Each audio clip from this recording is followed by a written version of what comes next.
All right, we might get started. Just before we do, as everyone, if you can't hear or see, please just let me know. Otherwise, we'll crack on. All right, welcome everyone to a Erosion and Sediment Control National webinar.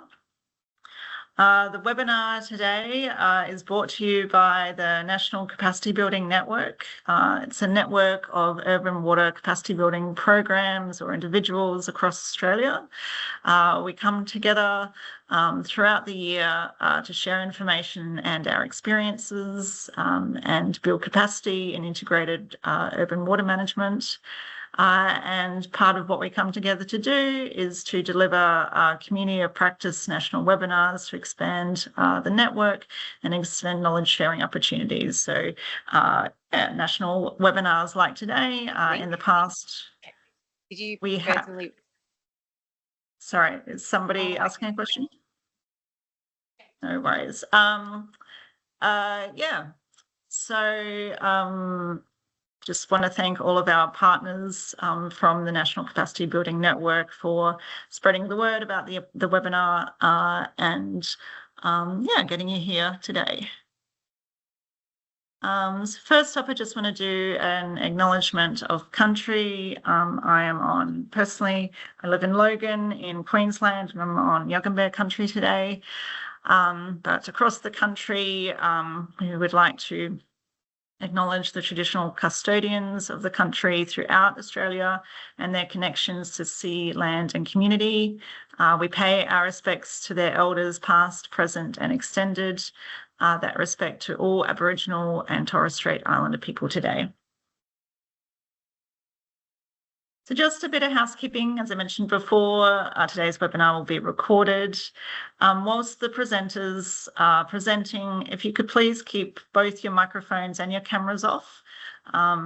Cameras can be a little bit distracting for presenters as well.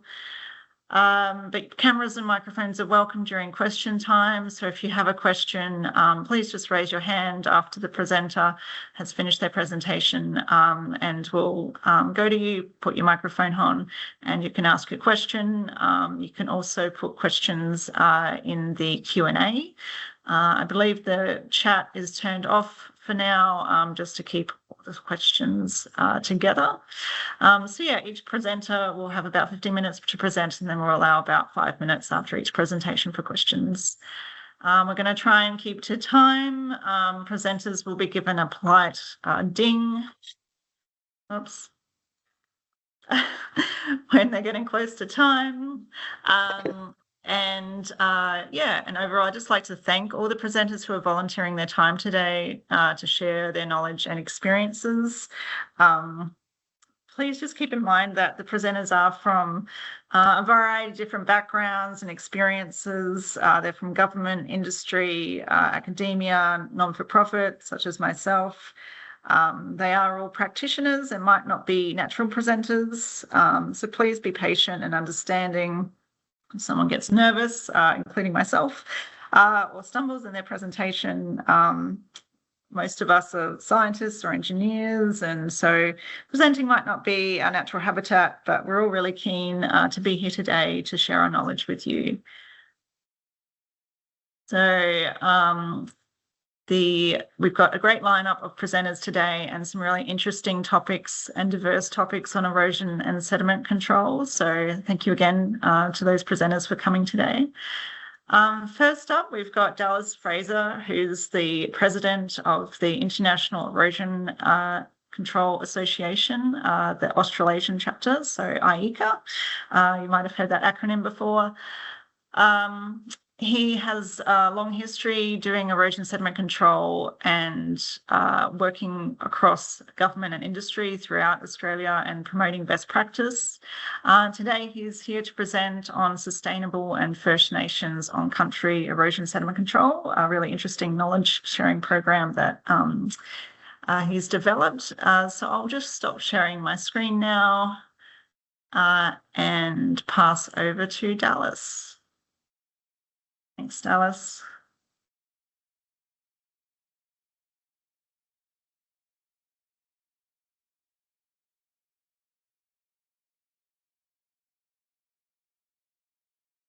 All right, so hoping you guys can see that. You just need to probably pop it onto the big screen, Dallas. It's just in the PowerPoint. That's it. Yep, all good. Excellent. So thank you very much, Karen. And I'll definitely try and stay on time and talking and going between that. And massive thanks to the team for able to talk today. So again, I'm also on Yugambeh and Turrbal country today. So pay our respects to First Nations everywhere. A couple of things that I want to talk about today is who we are, who IECA is, what is sustainable, erosion and seed control, what is sustainability in that, some of our on-country erosion and sediment control programs, our best practice update, the new RSP ESC certification that we have, our conference and future events, and then we'll go through some questions. So I talk a lot and I'll try and get through a lot of this information. So for anyone that doesn't know us, we are a not-for-profit international organisation. We've got 3,000 members internationally. We do a whole lot of work in between all of the Australasian groups. And we really thank for the great work that Healthy Land and Water do. So thank you very much for letting us be involved today. So I just wanted to go back through, some of those basic principles of erosion and sed. We really want those practices to prevent detachment and transportation of soil particles. So we look at these things and sediment control designed to trap eroding soil on site and the management and what we do. What are those key things that we've had along the time? What have we done historically? And what do we do now? So we want to make sure that we're managing soil, keeping it where it is, reducing the amount of erosion and trapping that sediment. So what is unsustainable erosion and sediment control? So it's really that soil loss. We're losing that really resource that we've got and discharge to waterways and actually increasing on the nutrient loads and the sediment loads that are going in between that. So, it wasn't hard to find some of the photos, of what those really components were. And when we do unsustainable erosion and sediment control, we really get into this single-use plastics. It's not recyclable. We've got microplastics that go in the environment. And typically when you ask someone about erosion and sed, they typically go, oh yeah, a sed fence. And we look at a plastic and we look at those components that is the microplastics. And we look at some of these products that we go out there and they do have a place. And I'm not saying through what I'm talking about today that some of these don't have a place. But what I'd really like people to be starting to look at are what are those things that we've got that is sustainable erosion and sediment control. So what do we look at? So are we replacing some of these components of the geofab and the plastics with polymers? Are we using hydromulches and natural fibres? Are we minimising how much we're actually using on site? Do we need to have so much plastic products or so many manufactured products that are going into what we do? And I'd like everyone to be really thinking about alternative methods when you do look at erosion and sed and thinking about that in the holistic, sustainable erosion and sediment control practices. But there is coir and hessian, there is other products, there is the jute, there is the wool, there is the hemp products that we've got that are coming out now that are alternatives that are able to be put on site. And when we do look at if we do need to use chemicals, are we doing efficient dosing? It's not just about more will make that the basin clear up faster. It's actually, are we being efficient with the resources that we've got out there? So sustainable erosion and sed, when we do look at those things, we're using mulch or polymers over geofabric. We're using things like the Bitum Green product over Stand and Bitum. We're looking at those components that are all together. And when we look at sediment controls, are we using other products that are similar to the chitosan versus alum? Are we using products like the recycled gypsum versus imported or mined gypsum? Are you looking at mulch buns instead of sediment fences? Are you looking at hessian alternatives instead of the plastic sediment fences? So all of those things that come around into erosion and sediment, we've got these parts that we put together to say what is a little bit more sustainable? What are those alternatives that we've got out there? What are products that do have EPDs? So when we do look at water treatment, are we looking at chitosan over alum? Are we looking at recycled versus mined gypsum? Are we looking at floating wetlands? What are those other parts that we've got that is actually an alternative? And we have that conversation every time that we look at those that goes, is there an alternative method? Is there something more sustainable? So for the drainage controls, is there a sandbag versus the plastic poly bags? Can we use geosprays over Bitum? And can we use those on-site resources? Things like the timber that we've got for coarse woody debris, floating wetlands, the sediments that we've got on site on building leaky weirs, the humy soil that you can make out of the the sediment or the mulch material on site. And I'd really like everyone to be thinking about sediment as a resource. And we always look at it on going, we need to get rid of sediment or we need to clean out our sediment. But I'd really like everyone to be thinking about changing the value of that captured sediment. Can we value add that opportunity as opposed to the risk and label as a pollutant, and we look at it alternatively? And what value do we give it once it's captured? That sediment, once we've captured it, we always go, okay, we need to load it out or we need to desilt that location. But sometimes that's actually a resource. Can it be used back in, mixed in with our topsoil? Can it be mixed into and put into one of our sandbags that can be used as a drainage control? Thinking about all of these materials that we've got, is sediment as a resource?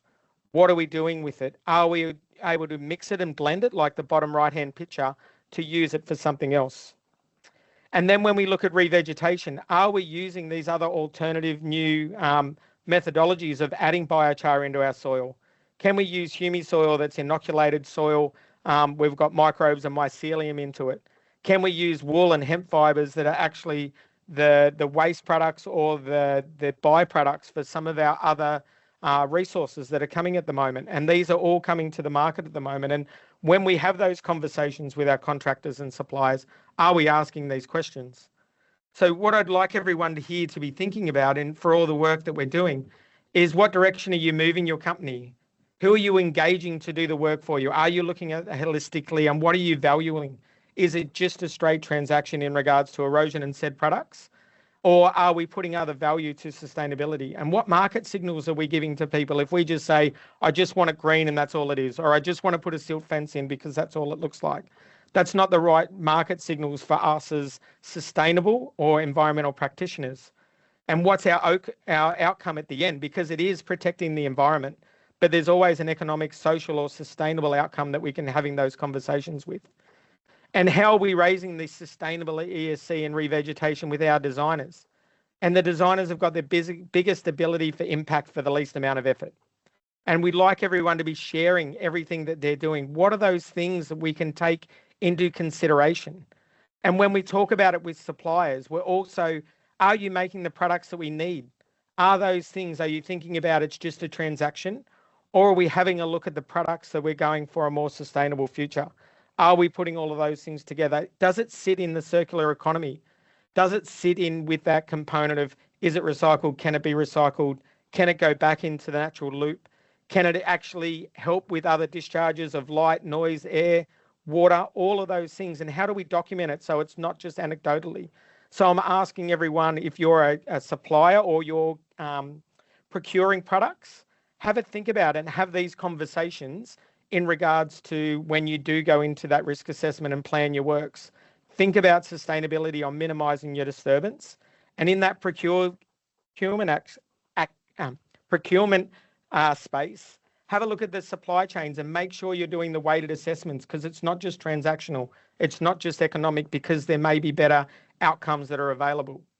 And those innovations on talking through with the suppliers or talking through your product or your project on what are some really good innovations that we can do. Can we help those suppliers develop their product further to minimise the amount of waste, to minimise those components, or to get a better outcome?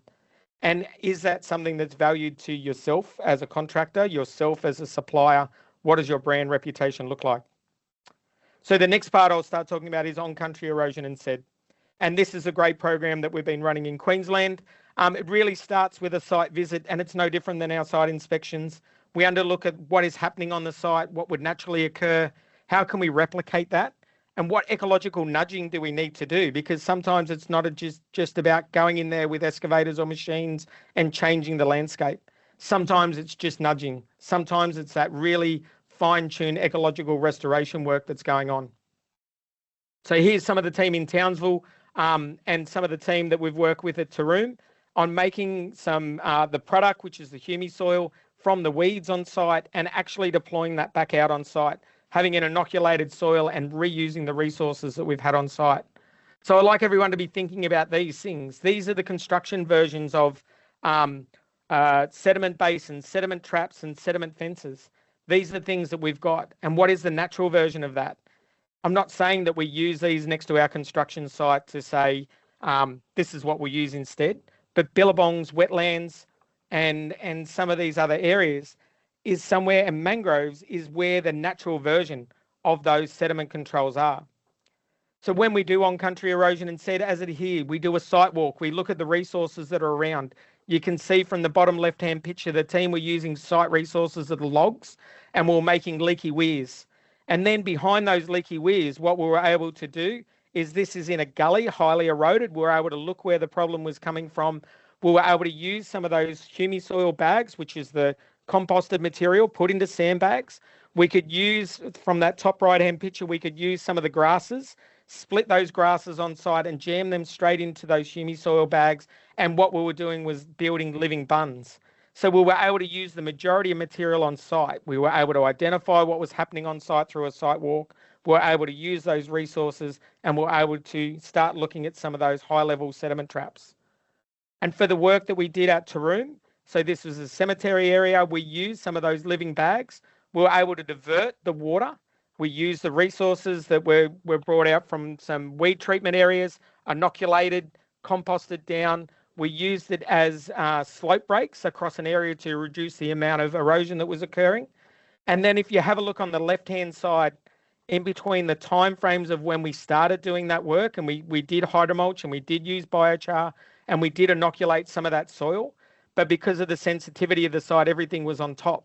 But you can look on the right-hand side here where the work that we did, where we were able to use those natural processes, we were able to use some sustainable practices, have got a much better outcome and a much better practice. And these were pictures that were sent to us by the farmer who was on that land. And he was able to say, hey, what you did here was really important. What you've done here actually shows us what we can use on working with the land. So there's some great progress that IECA has been doing in on-country erosion and SED. And one of those things, I just want to talk about what else IECA can do to improve. And for us, it's not only the education, but we want to be doing more work and more updates more often, and establishing benchmark standards for all of the regions, which is important about this webinar that we're on now. This is national. We want to make sure that it's integrated ESC. We want to make sure that we've got cross-industry collaboration, and we want to be part of the circular economy. We don't want to be over to the side creating waste. We want to make sure that all of the work that we're doing is integrated together, and it's through that national benchmarking level that we think is really important, that it's not just in certain areas that do it really well and certain areas that need to improve. So it's through those education components. So what we've found is inconsistency in compliance. It depends on the infrastructure type. It depends on the region and the councils, the contractors, the enforcement level, and those legislative mechanisms. So what we'd like is definitely post this event is reaching out to us to make sure that we're working on a base level benchmark across the country. And I think it's important that we've been reached out recently from our conference in Victoria, the team in WA. It's outside of just those core areas that IECA has worked in between New South Wales and Queensland, that we've got a national level of benchmarking for what we've got. And we identify what those resources are needed. And a lot of that time, it's all about education and information. So what are we using? What have we got? And it's great to see the work that Parramatta's doing for the In the Site Right, the great work in New South Wales, and also from the team across the ditch. So what is IECA doing? We've got our new certification. We've got our BPS updates. We've got our upcoming conference in Sydney. We've got, as in the bottom right-hand corner now, we have our international global resources. We have our seminars and workshops, and there's an Australasian event every month now, whether it's a webinar or a field day that we're putting together, and the cross-industry group involvement, working with Soil Science Australia, working with Healthy Land and Water, working with ALGA, all of these components in Stormwater Australia, where we're getting all of our information together and we're getting a real increasing the base level of knowledge for everyone across the country. So our certification, our books, all of the partnerships and all of the work that we're currently doing. So we've recently had our BPS update, and you'll see that that is now a live document. It's available online. All of the books that used to be the 3 books that people could purchase, everything's free now. We've updated tables, we've got updated climate information, and what we'll be doing is making sure, because it's digital, we can do more updates more often. We don't have to wait every 10 years for a document review. We've updated the definition of a suitably qualified person to include the new certifications. We're making sure that our information, you can access it, it's up to date and it's timely, and we want our industry to be involved in that. So I do want to point everyone back to what that suitably qualified person within erosion and SED really times down to. So certification under a nationally recognised professional program. So there's existing certifications, but RSP ESC is the one that's been developed with IECA and Soil Science Australia. The completion of advanced training. So to make sure you're SQP, you need demonstration of all of the following: advanced training, more than 2 years experience in developing erosion and SED plans controls on site, and professional affiliation, because we think it's really important to be involved in your industry to make sure we're putting all those components together. So the new ESC, RSP ESC qualification, it's a partnership with Soil Science Australia. It's part of their registered soil practitioner program, so it's not a standalone by itself, developed in Australia with Australian and Australasian conditions. And we want to make sure that it's relevant, it's timely, and it actually works for what we've got within Australasia. And it's designed to be for us in Australia and New Zealand. It doesn't replace any existing certification, but what it does is it means that we've got an Australasian one that is relevant for what we're doing for best practice. And like I said, it's not designed to replace or supersede. It's an Australian one that we recognise within IECA as suitably qualified people. I do want to have a massive plug for our Redlands event that is occurring tomorrow. So anyone that hasn't registered, I think we've sold out. But noting that we've got events between New South Wales and Queensland for our Richmond site and our event that's at Redlands tomorrow. These field sites that we've got that are being developed within Victoria, ACT, as well as the ones we've got in New South Wales and Queensland at Reset on the Sunshine Coast and at Redlands, are great demonstration sites to go in, get that industry knowledge, network with our teams and see best practice work. And also another shameless plug for our conference that will be in Sydney this year. And very soon we'll be putting out the call for abstracts and for the award submissions. So feel free to reach out to our team, and I encourage everyone, those award submissions are a great place for you to talk about the great work that you're doing and being able to share that with your industry and being recognised for the best practice work that's going on. So thank you very much. Great. Thanks so much, Dallas. Right on time. Does anyone have any questions for Dallas? We don't have any comments or questions in the Q&A chat yet, but if anyone would like to ask Dallas a question, it's a great opportunity. Like I said, he's president of IECA, so he knows all of the works across the country on best practice erosion sediment control and has been very involved in the updates to the IECA manual and also the new accreditation program. So yeah, if anyone would like to ask a question, Cherie had your hand up. Oh, yeah, I don't really have a question, but I just wanted to say thanks and great work incorporating the more or encouraging more sustainable measures instead of using plastic measures. So well done. Look forward to seeing that roll out more. Thanks, mate. Great. Thank you. And Kylie? Yeah, I just want to say great job, Dallas. Certainly, I've been pushing really hard in our region, as you know, with ESC. The only problem that I find is a massive fall down is resourcing compliance. We have no appetite in our organisation to resource compliant.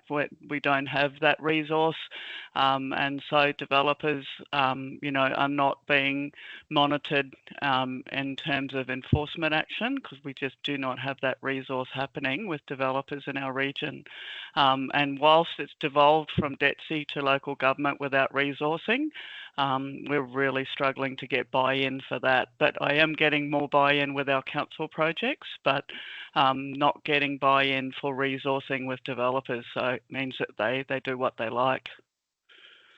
I think that's really, yeah, thank you for sharing. I think that hardest part is that information and some contractors, they don't know what they don't know until you inform them. And sometimes it's how we bring them along that path. And really education is that first one before major enforcement, whether they agree with it or not. And like I said, a consistency would be great across contractors and developers. where in some regions they do really well because they think there's going to be a stick there, and other regions they go, we don't have to worry about that because we're not going to get in trouble for it. And I think that's an ethical component as well as an education part. So as many people as we can bring on that journey would be great.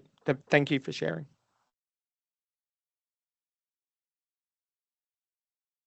I think we've probably got time for 2 more questions. One on the chat is Patrick asks, are you looking to set up any demonstration areas in the Northern Territory? That would be great. If anyone has a site that's available and would like to engage us, that would be great, because these sites we've found have just been taken up. And like I said, for this event, the last few events we've had have all been sold out with a week to go. So it's great for that education component for government, the state, the councils, as well as contractors to make sure that state of knowledge is getting increased across the board. So feel free to reach out to me afterwards. Thank you. Thanks, Dallas. And last one, Josh Pike. Did you want to come on mic and ask your question, Josh? Yeah, thanks, Dallas, and thanks, team. I was just wondering, was there any resources available for the First Nations studies that you were showing on screen before, or like publications that we could refer to for future projects? We've got a template for the on-country program, but each one of those, it's very, we give a bit of broad guidance, but it's really developed with the TO group that we're working with. We don't want to go in there and say, this is how it is. It's a very open conversation, but if you reach out to me afterwards, I'm happy to talk you through how we've developed that and where it came around. So yeah, that's great. Thank you very much, Josh. Thanks, Alice. We are running a little short on time, but Ted, did you want to quickly ask your question, and then we'll leave the questions there? Sorry, I accidentally raised my hand, so I withdraw. Anyone else, feel free to reach out afterwards outside of this event, and reach out to admin or Aika or Karen, and we're happy to answer and engage any further. But thank you very much for listening. Appreciate it. Wonderful. Thanks very much, Dallas. All right, next up is myself. I'm Karen Toms. I work with Healthy Land and Water and lead the Water by Design program, Healthy Land and Water. So today I'll be talking to you about that program and how it's been running for the last 20 years and how we've seen an improvement in erosion sediment control compliance in Queensland and some of the key things that we've been doing. I do want to acknowledge the funders of that program have been giving us very consistent funding, which is part of the success of the program, and that's from our state government, the Department of Environment, Tourism, Science and Innovation. And also we also have member funding through some local governments and water utilities in southeast Queensland as well. So I just want to acknowledge them for their continued support for the program. So just quickly, Healthy Land and Water, who are we? What do we do? We're a not-for-profit organisation. We're the NRM body for South East Queensland. So we do all of those NRM functions within South East Queensland, including environmental restoration and sustainable agriculture and waterway health report cards. We also run a statewide program, which is the Water by Design program, which focuses on erosion sediment control and urban stormwater capacity building. We run that program mainly along the coastal area of Queensland, but it encompasses a lot of local governments, 20 to 30 local governments in total. We're a small team for the breadth of the area that we're covering, and we're made up of experts in erosion sediment control and water sensitive urban design, on-ground restoration, and also a key component of what we do as a capacity building program is also communications. So between the 4 of us, we have that diverse expertise within the team. So the main thing that the program is trying to address is obviously waterway pollution. So we did a study back in 2013 to look at compliance for erosion sediment control on development sites, and it was found to be very low compliance. Really only 5% of sites were compliant with legislation and best practice. We all know the impact of sediment on our waterways in Queensland, particularly in southeast Queensland. We can get a lot of water over an extended period of time. It probably hasn't stopped raining for the last 12 months or so. And in other areas of Queensland, it can be high intensity rainfall followed by extended dry periods. But overall, in an exposed construction site, you can have anywhere from like 100 to 400 tonnes per hectare per year, depending on soil, rainfall, slope. And we all know the impact of those things: water clarity impacts, fauna impacts, and also infrastructure impacts on stormwater drainage and water resource supply. Some pretty pictures to demonstrate the impacts on our waterways. We have an important marine environment. We have Moreton Bay in southeast Queensland, which is a Ramsar listed wetland, and the Great Barrier Reef, which is a World Heritage Site throughout majority of the Queensland northern coast, and obviously also the impact on the infrastructure. So we have some really key policy drivers in Queensland that drive erosion sediment control and to try and reduce the impacts on waterways. So one of those policy drivers, it's in the state planning policy, which is an overarching document across the state. It has what we call stormwater management design objectives for the construction phase, which is ESC, and also the post-construction phase. So the local planning schemes, so local government planning schemes, are obliged to reflect the requirements in that state planning policy in their schemes, and then uphold them through development conditions, and then enforce them under the Queensland Planning Act.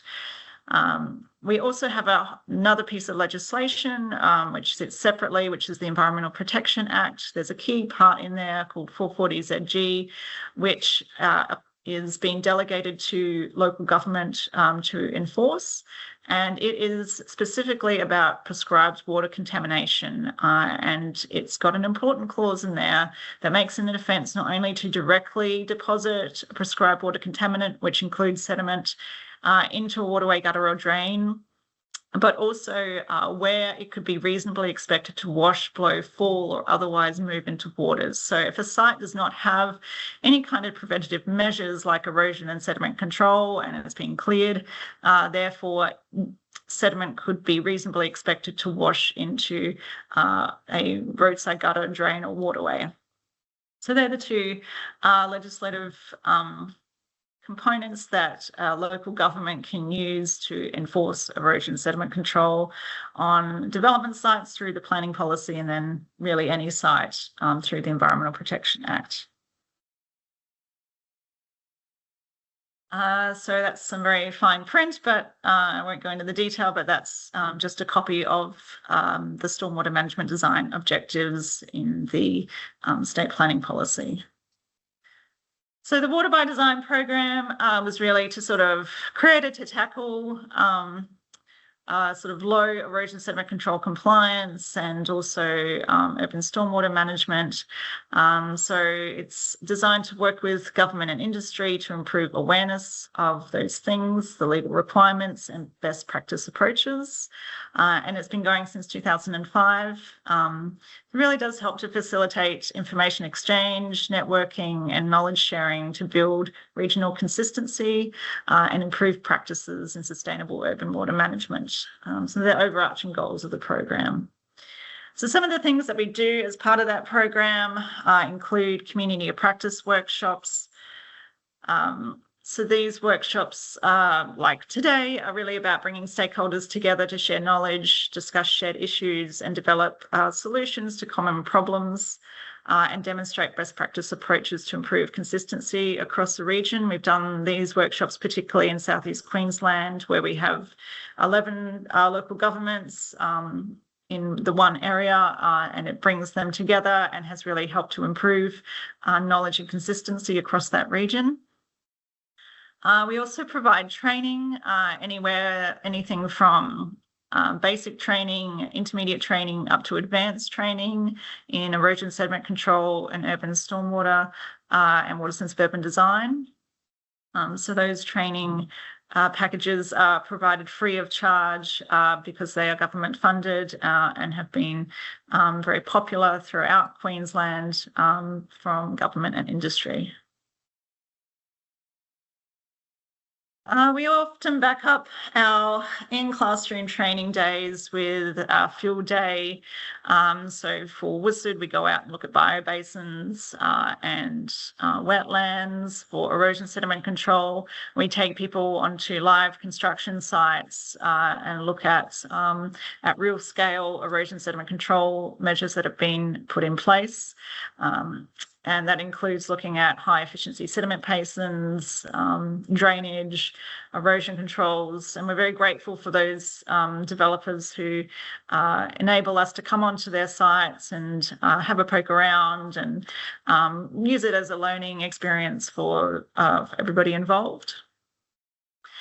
We also do sort of more one-on-one things, like we do joint site inspections with compliance officers in local governments to go out on site with them to help train them what to look for.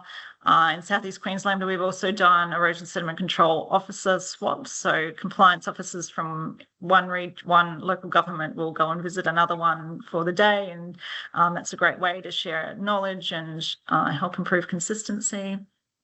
We also do these erosion sediment control and WSID management systems reviews. So as part of this, we go and work specifically in a local government and look at their systems and processes as a bit of a third-party audit. We look at their documents, including policy and development assessment conditions. We'll review their ESC plans. We'll go and look at some development sites.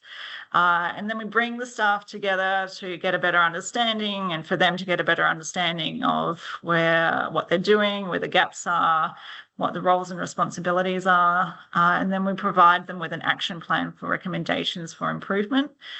We've done this in about 8 different local governments through the Great Barrier Reef region now and several in Southeast Queensland. And majority of them are using the action plans, particularly to improve policy and development assessment conditions, and others have advocated for more resources to do erosion sediment control compliance. We also have another sort of assessment framework, which is called the Urban Water Stewardship Framework. This one was developed by the Queensland Government and is delivered throughout the Great Barrier Reef region. We are one of several organisations who will do workshops with local governments to develop a scoring for their urban water management activities. So essentially it was designed to compare management activities with what's considered best practice under legislation and guidance. And it provides local governments with a tool to report and communicate achievements, improve efficiency and support knowledge sharing. It gives each local government an ABCD score. So there's essentially 66 questions that we go through across urban water management and sorry, the little pop-up is getting in my road a little bit. Urban development, established urban and point source. The point source is more in relation to sewage treatment and urban development is for new construction sites, and established urban is more about the existing urban space. So the local governments get a score, and that is then made public, and that's been going for several years across the Great Barrier Reef region. We also do what we call demonstration sites. So it's converting what was a urban drain into a natural living stream. So we've got several examples of them through Brisbane and the Southeast Queensland area. Someone else has just got their microphone on. If you could just make sure your microphones are turned off, that would be great. And we also have got a couple happening in the Reef region in Mackay and Yeppoon. We've got our website, which has a lot of educational materials in it as well, including guidelines, videos, case studies. We've got a learning portal. And we've got quite a few erosion sediment control tools, particularly for small-scale sites. The IECA manual really is the Bible on large-scale sites. These tools are just easy to understand information for builders in particular, including fact sheets and videos. And we also have social media and a newsletter which goes out monthly. We have got a couple of steering committees, including one in Southeast Queensland and one in the Reef as well. So we're just celebrating our 20-year anniversary this year. We've done a lot of activities and worked with a lot of people and done a lot of engagement over that 20-year period. And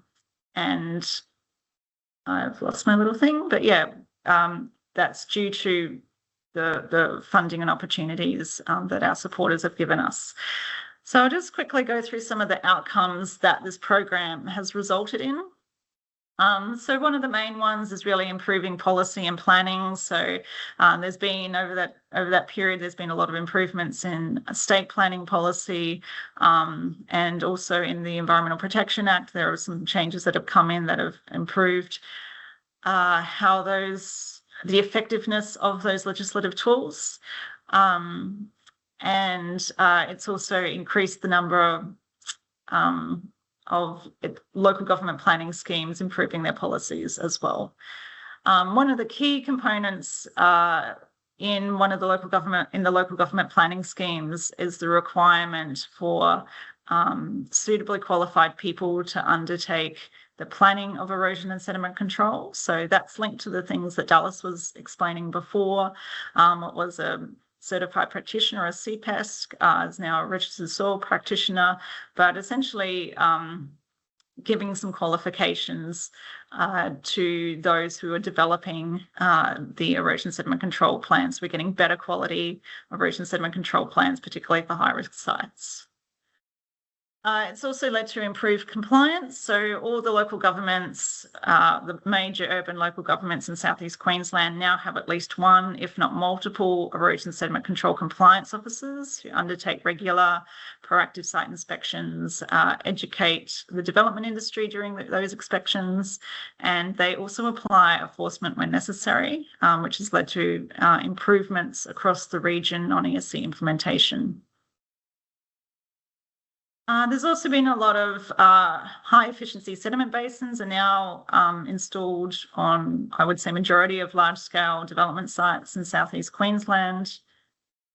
Lots of use of different types of erosion protection measures, including during the construction phase and also to stabilise the site after construction. Drainage controls are really important and are now quite widely used as well. So some of the key success factors for improved erosion sediment control, I guess these are our take-home messages and the things we've learned over the years, that our program is really about education, but education alone doesn't necessarily result in behaviour change. It really needs to be a multi-pronged approach.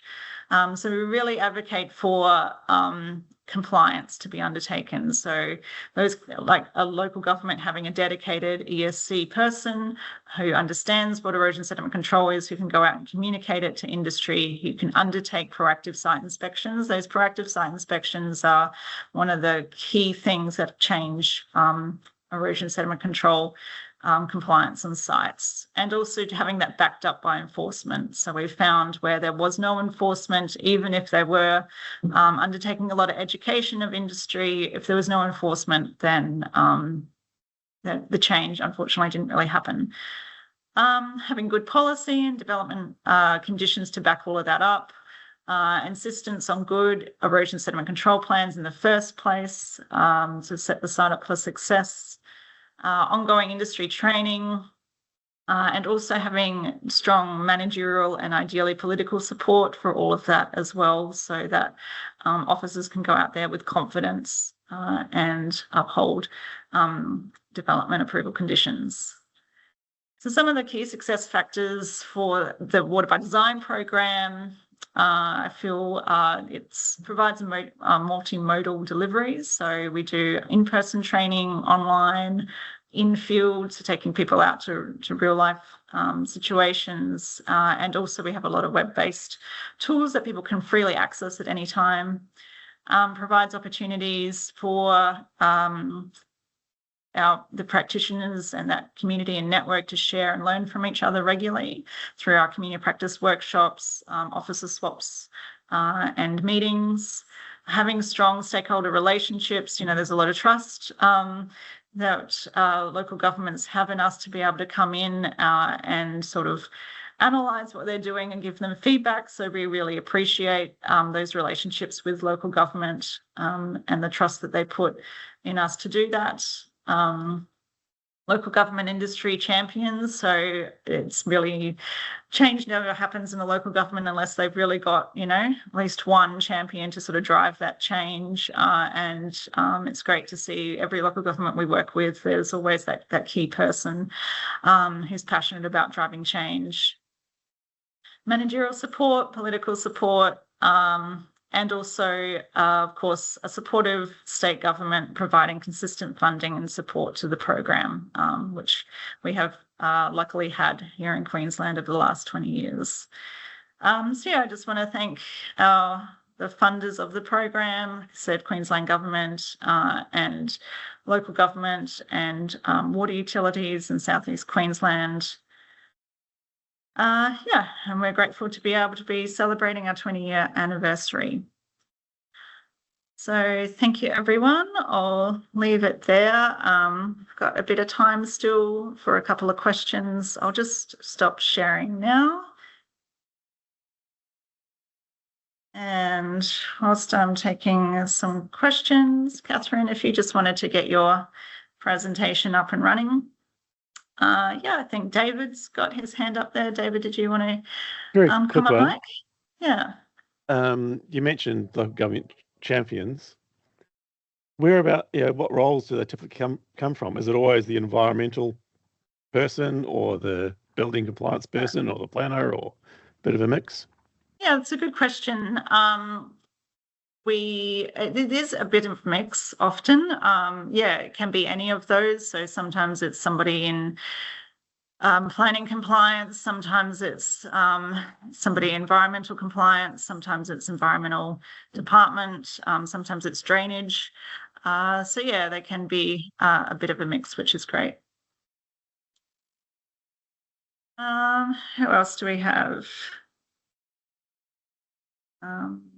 Jeff, is it? Jeff, did you want to ask a question at all? Yes, thank you. It was great presentations, thank you, yours and Dallas. It was an interesting concept when Dallas spoke about sediment as a resource, but then it makes me think, we're working with developers. Some of these high efficiency sediment basins are, I would suggest, quite expensive to put in place. Are there conversations around rather than being decommissioned at the end and just turned back into property, can they be naturalised and turned into a more natural treatment of the sites post-construction? I mean, it's not just about capturing sediment at that stage, I suppose, post-construction, but it's about that naturalising the spaces. So is that part of the conversation? Because I mean, I see, yes, again, they're Yeah. So the basins often are located where they will put their biobasins, so they don't have to dig a hole twice.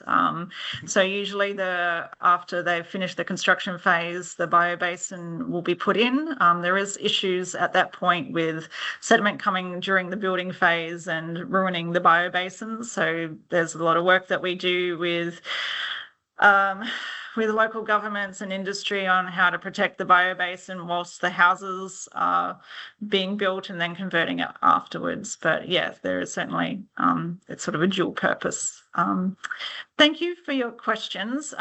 We do have to move on now. I know, sorry, I apologise, someone else has got their hand up, but we will try and keep to time. If there is a bit of time at the end, more than welcome to come back and ask questions at that point. But I'd just like to now introduce Dr. Catherine Russell, who is a research fellow from the University of Melbourne.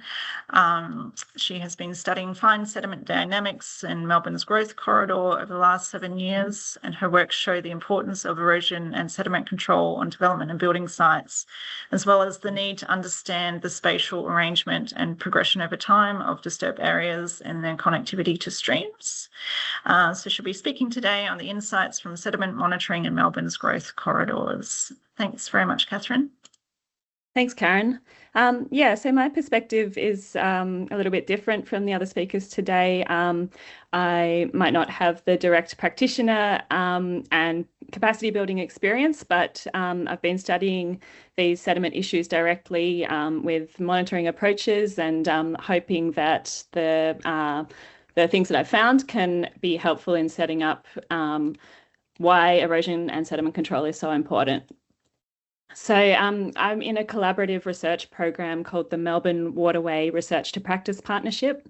We work in partnership with mainly Melbourne Water and some other organisations on research questions that are directly relevant to improving practice and improving policy. For this project, we're working in the southeast of Melbourne in the Western Port catchment. And Western Port is a bay that is very sensitive to incoming sediment loads. It has seagrass meadows, which support fisheries and ecosystems, but they're very sensitive to turbidity in the water column.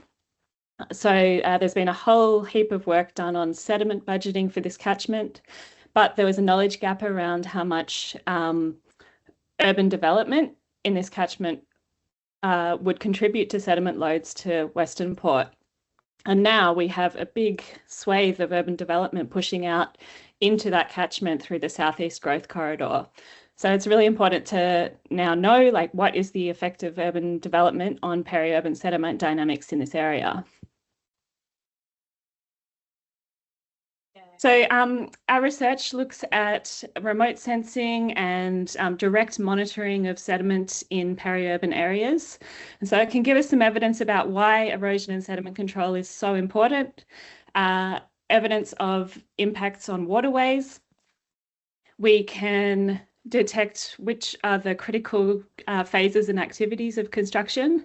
And we can look at the spatial and temporal dimensions of construction sediment in these peri-urban catchments where you tend to have a mosaic of different land uses and different development processes going through at different times. So we've done 3 main studies on this. The first was a remote sensing analysis looking at aerial imagery and LiDAR data across Greater Melbourne and looking at all of the different growth areas across different climate zones and geographic zones, and looking at how development proceeds in those areas, how long it takes, what stages it goes through, and what kind of hydrological changes and sediment risks are present at each of those stages. Then we did 2 monitoring studies in southeastern Melbourne in Officer, street scale catchment monitoring, which was led by my PhD student, Paulo Silva, studying sites where he monitored this suspended sediment and turbidity directly within stormwater pipes. So he was able to isolate very small street scale catchments at different stages of development. And then we also did catchment scale monitoring in the same area where we had sites measuring the in-stream sediment concentrations and flow upstream and downstream of the urbanizing area.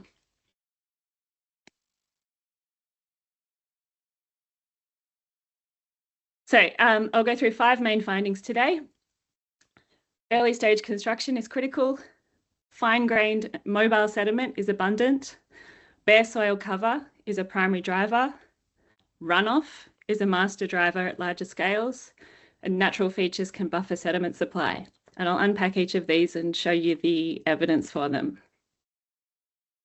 So first finding was that early stage construction is critical, and we found this first in the remote sensing study, where we found that the timing and pattern of development was similar in sites all around Melbourne, and that we had a very high acute sediment risk during the bulk earthworks phase into the road and drain construction phase, where we still had really extensive bare soil exposure and disturbance, but we were starting to get connection of roads and drains into our drainage systems. But we also then have the house construction phase, where perhaps the sediment availability reduces a little bit, but that phase can be quite drawn out, and so it also carries risk. Skipped a few, let me just go back. So we also saw evidence for this in the street scale monitoring study. So our street scale catchments at early construction phases had much higher sediment concentrations and sediment loads than at later phases. And our suspended sediment load was 4 to 30 times higher at the early stages than the middle or late stages. Those early stages were bulk earthworks and drainage construction, because Paolo was monitoring within the stormwater system. He could only start to monitor once those underground drainage networks were built. So he wasn't able to monitor the very early stages, but from what he was able to monitor, he found that the earlier stages were the highest risk. We've also found that mobile fine-grained sediment is abundant. In the street scale monitoring, we found that the sediments being delivered into the drainage system were up to 20% clay-sized particles. Those are particles less than 2 microns. And they're the finer particles that are very hard to capture and then mobile in the environment. It was also, the sediment was finer grained at early construction stages as well. So those early stages, they're producing the most sediment and the highest proportion of that very fine mobile material. The catchment scale monitoring, we also saw that we had higher clay content, so finer sediment downstream versus upstream of development areas. And we found that we had higher clay content in the catchment scale sites than the street scale. So it looked like some of the coarse particles, like the sands, were being captured somewhere in between, but the clay, because it is so mobile and hard to capture, was being delivered through. And that it's those clay particles that are most likely to reach downstream sensitive environments like wetlands, estuaries, lakes, and bays. A third finding was that bare soil cover is a primary driver of sediment concentration and particle size. So higher bare soil cover was associated with higher sediment concentration and finer sediments across the street scale catchments. And within the sites, as we saw that as grass cover recovered in these sites, the sediment concentration actually dropped over time. And we saw big differences between neighbouring sites that had different levels of grass cover, came through really strongly in the sediment concentration data. Just also a note from our remote sensing analysis was that construction stage size has a huge influence on the duration and extent of soil exposure. So where you have a site that is twice as big and the whole thing is having vegetation removed and soil disturbed, that's naturally going to last longer than if you do it on a smaller site. So construction stage size is a big risk factor.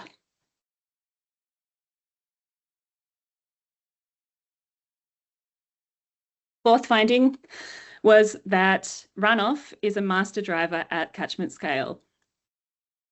In our catchment scale sites, we saw increases in sediment load downstream versus upstream of development, but those increases were linked more to increased runoff than to increased sediment concentration. So our runoff was 40 to 100% higher at the downstream than upstream sites because of things like road drainage and roof drainage, impervious surfaces being built in the catchment and then directly discharging water into the creeks. So we ended up with our sediment yield around 13 to 67% higher downstream versus upstream, and that was entirely driven by runoff. So runoff increases as soon as our roads and drains are built. During construction, they can be very well connected to neighbouring bare soil areas, and then that can be delivered through the drainage system. But also once part of our catchment is fully developed and discharging water into the creek, it can then resuspend sediments that might have been deposited earlier, and it can even start to erode creeks.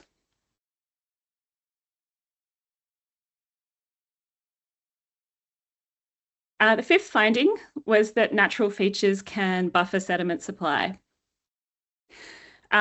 So when I talk about natural features, I'm talking about the natural waterway corridor and the floodplains and wetlands and low gradient channels that occur within it. So this area in Officer is quite low gradient and has a lot of swampy wetland areas. Under agriculture, a lot of those areas had drains cut through them, but their natural function is to hold and capture water and sediment. And while I was monitoring, they were wet for much of the year. And so we wanted to understand the function of those areas.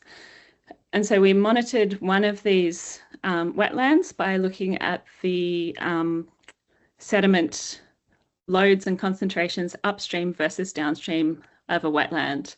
And we also monitored the buildup of sediment over time in the wetland. We found that wetland was trapping 20% of the incoming sediment. And it was building up by around 7 millimetres per year. So potentially, and these are quite extensive through these catchments, so potentially these are providing quite a big treatment effect while our catchment is only partly developed. But as development is completed, often these areas are landscaped or constructed waterways are built, or they're drained, or there can be a range of engineering and landscaping interventions that will get in the way of them functioning as wetlands. So the risk is over time that perhaps, they might be capturing sediment now, but over time they might then re-release sediment. They can also capture and re-release sediment at different times of year. And if we're relying on these kind of natural systems to capture construction sediment, we also have a risk of ongoing sediment buildup, getting in the way of things like our urban design levels and pollution buildup. So if we have persistent pollutants coming in with our construction sediment, then that can build up and cause toxicity in the wetland.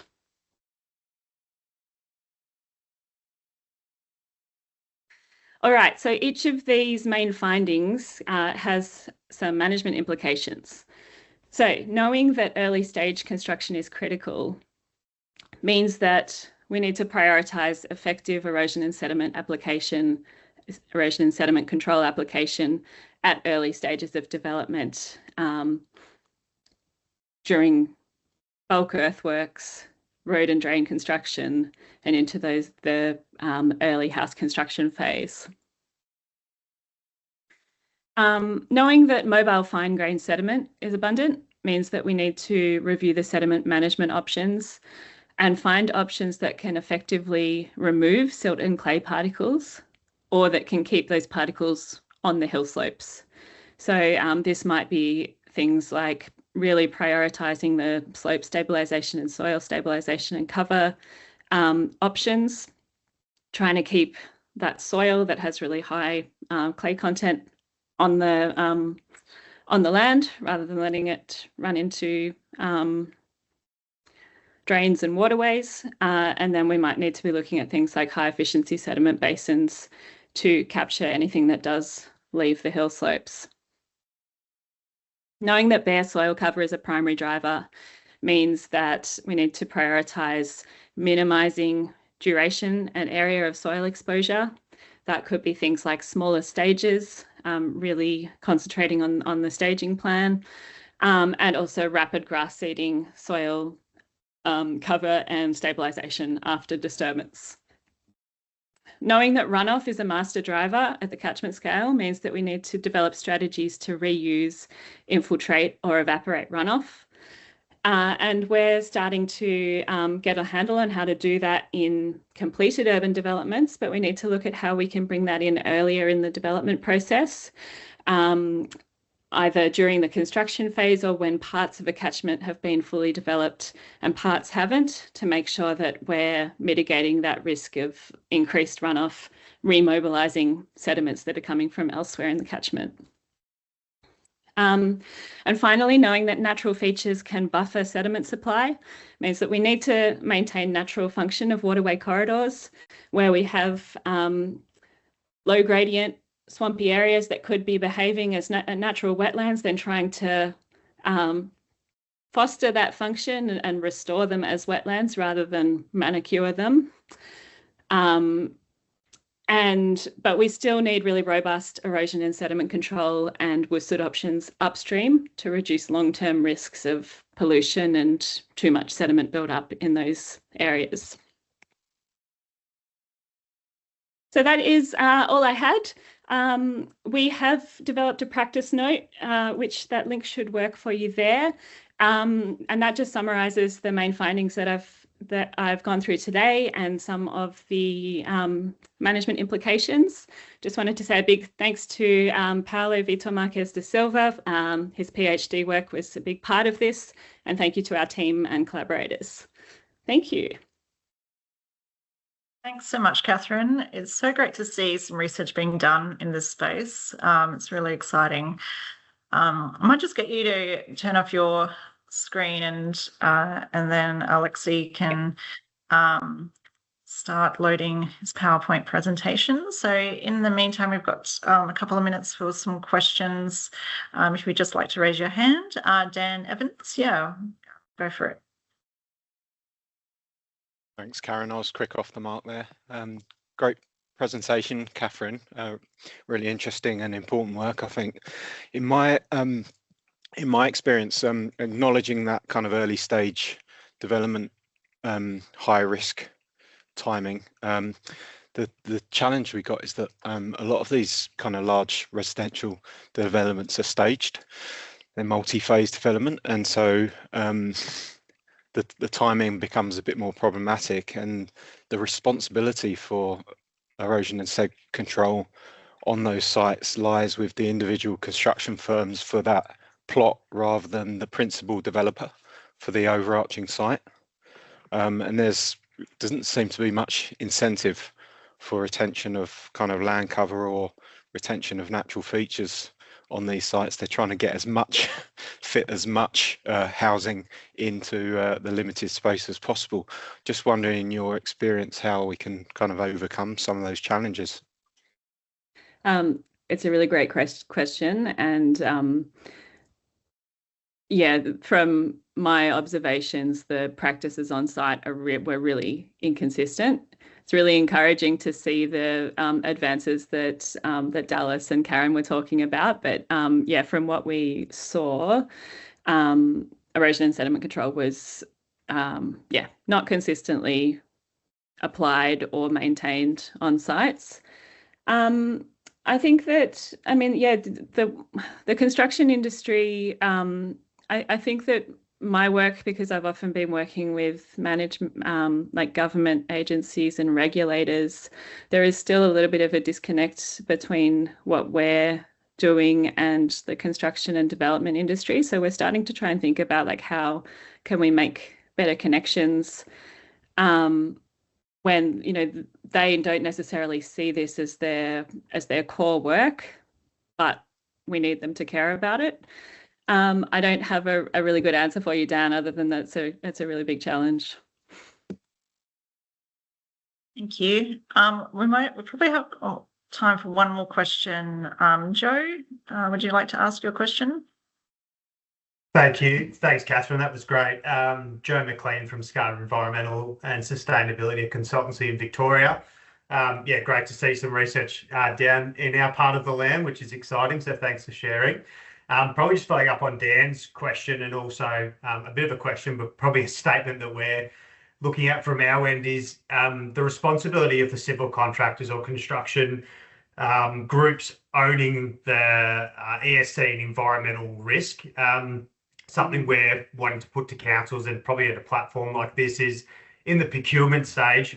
Personally, I feel that if that was taken away and I guess given to experts in that field to be able to deal with it and manage it, would you see, potentially greater results with removing that risk and having people who are educated in the space delivering it?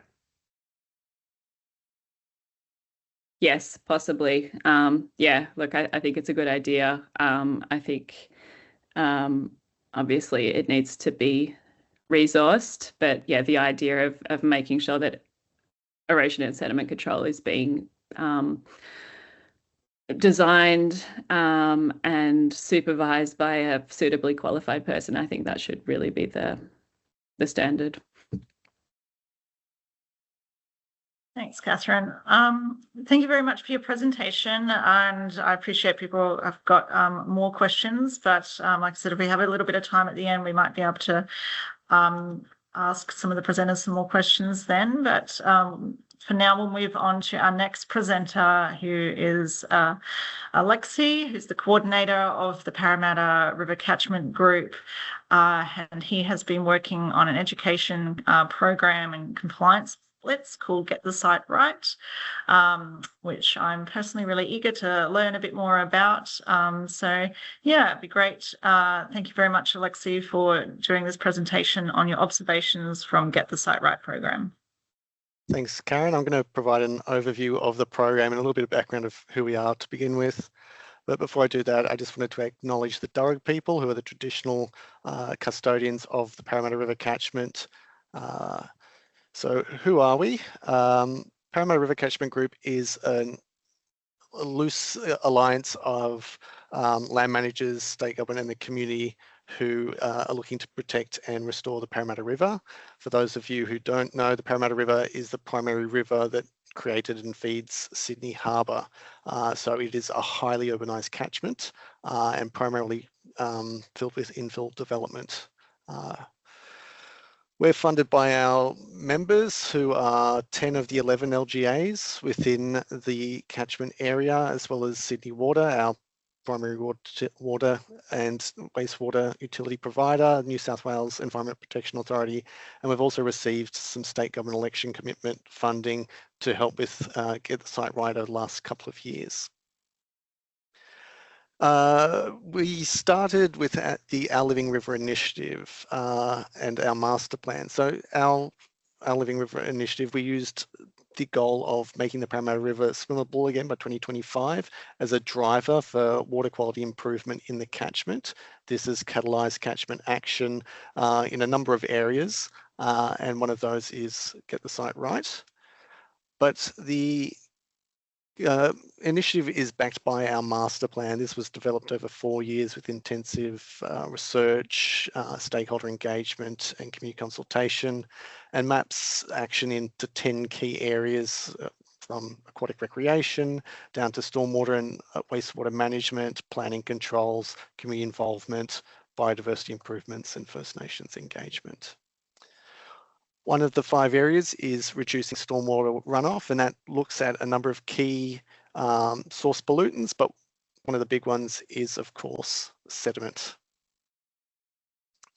The delivery of the Get the Site Right program is primarily done through our regulatory subcommittee, one of several subcommittees that provides a coordinating platform and governance platform for this part of the master plan, but also provides capacity building for our members, knowledge sharing and problem solving, as well as coordinating Get the Site Right activities amongst our members and regional partners. So Get the Site Right is an education and compliance program. I probably don't need to go over this, but yeah, sediment is a significant environmental pollutant. It increases turbidity, reduces dissolved oxygen, has issues of eutrophication and contamination. It destroys habitat. It can damage stormwater infrastructure, increase localized flood risk, and create navigation hazards in waterways where they are also transport corridors. In New South Wales, there are 2 technical guidelines that inform how erosion and sediment control is undertaken. The first is the Soils and Construction Handbook, or the Blue Book. This is a very technical document. In my opinion, you need to have tertiary qualifications in environmental engineering to be able to interpret and apply the measures in the book. There's also the planning guidelines for erosion and sediment control on building sites. This is primarily for small-scale developments, those under 250 metres squared. So it doesn't cover all forms of developments. You still have large complying development and state significant developments that are not covered. Both of these documents are quite technical and aren't really suitable for on-site use. They are quite large tomes, not really practical for use on site. They're more used for office-based work. So Get the Site Right was launched in October of 2016. As I said, it's an education and compliance initiative that targets erosion and sediment control on construction sites, seeking to improve compliance and reduce sediment-laden runoff. But it's also about raising awareness of the broader impacts of sediment-derived stormwater pollution on our waterways and marine life. So we promote it as an education and compliance campaign.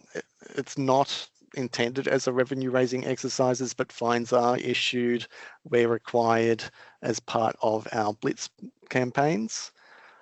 We report collectively on the results of the campaigns, but councils are also free to report on their individual results and compare and contrast to those state averages. And we don't take a name and shame approach. In the past, we have issued little corflute certificates that they can put on their construction fencing to show that they are complying at the end of a Blitz campaign, but that's not something we've done in recent years because it is just a spot check and not a consistent approach.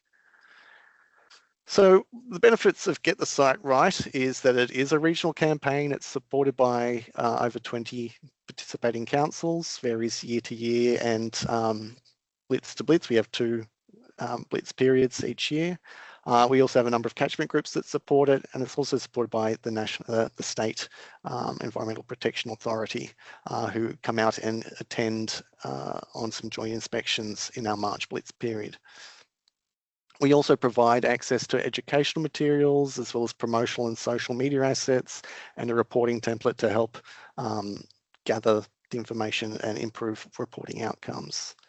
It's also participation based on capacity and resources, so we don't require everyone to participate to the same degree, but it's also an opportunity to provide capacity building professional development to compliance and regulatory staff within local government.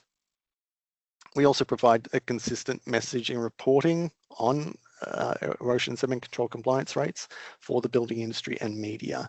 So we've also tailored the messages each period to really drive at certain elements, whether it's recreational outcomes or environmental outcomes being impacted, to also it affecting the developers and builders' bottom lines, because that's their topsoil, it's their materials that are getting washed away in rainfall events. So it's important to contain that material so it's not lost and that their pockets aren't being impacted as well.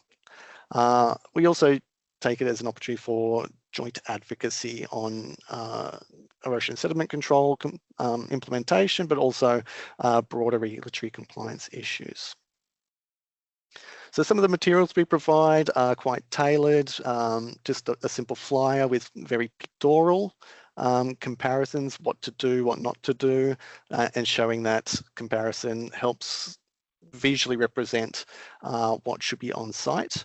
We have 2 brochures, one for owner builders, renovators, landscapers, and another one for larger scale developers, as well as on the right there a core flute checklist that could be affixed to the site office or the cyclone fencing around the site, so you have an easy reference of what you need to do at the start and end of the day to ensure your site is complying with the ESC guidelines. And it's very high level, very simple language, not too technical, and as I said, uses images to really sell the message. Because one thing we've found through the campaign is that there are a lot of people on site who don't come from technical backgrounds. There is an increasing CALD, or culturally and linguistically diverse demographic within the construction industry. So having the very technical guidelines that are officially provided probably aren't hitting the mark with a lot of the end users. Some of our comms and media assets, so we provide a media release on behalf of the campaign. This can be tailored with quotes from your local member or councillors or CEO of your council, but it provides a template and consistent messaging for the campaign. We also provide images that can be used on LinkedIn or social media, and it has been picked up by a number of publications, including radio stations and news media. So in collecting data, we're looking for the number of sites inspected, where there have been repeat visits for a non-complying site, and the compliance status of those sites on inspection, the types of ESC issues present, whether it's fencing's not in place, they don't have socks in gutters to catch sediment, and any regulatory action taken, including warnings or fines issued, and the value of the fines. So over the 10 years of running the campaign, we've noticed relatively stable compliance rates. It has picked up at times, but there have also been dips. On average, we're seeing about 54% compliance rates over the 10-year period, which is disappointing, shows there's room for improvement, but our campaign is, and the metrics we collect, is more of a auditing of compliance than trying to drive change. So some of the observations we've had, as I've said, the official guidelines are too technical and not suited for on-site use, and they don't respond to, they're not tailored to the ultimate users on site. There have been some issues around who owns the responsibility for erosion and sediment control on site, particularly where you have multiple subcontractors active on a site. It's hard to know who's the person you need to be pinning. Ultimately, the advice we've shared through our regulatory subcommittee is it should be the person who's identified on the construction certificate, because that is who owns the responsibility for the erosion and sediment control plans.